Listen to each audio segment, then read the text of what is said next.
Hello, welcome back to my channel. Today we're going to talk about blogging. Have you ever had one of those days where you've set aside some time to create a blog post? You sit down to write it and nothing comes out? Yeah, I've been there too. So here's what I've decided to start doing in order to maybe make those days a little bit easier or to have a little bit less of those days. So there are two things that you can do. We're going to brainstorm some blog posts based on the categories that we have in our blog. So step one, obviously you log into your blog and you make a list of all of your categories.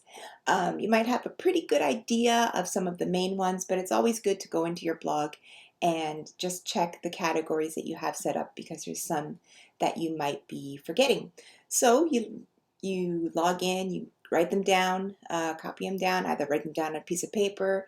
I like to create a spreadsheet with the blog categories, and then I will have the room to do step two so that it's all in one spot and it's not on a piece of paper that I'm likely to throw out when I'm cleaning my office. So step two, once you have that list of categories in your blog, then you come up with at least 10 blog ideas per category.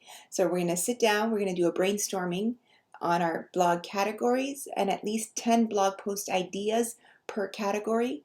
You just sit there, set a timer for 20 minutes or so, and you just start stream of consciousness writing. So anything that pops into your mind for each category, just write it down. Don't filter it out right now. You can always go back in and edit it later. Don't get fancy about titles. Just whatever idea in that category comes up, just write it down. You can always reject it later. For now, the point of the exercise is to just get them down on paper. It's a brainstorming exercise.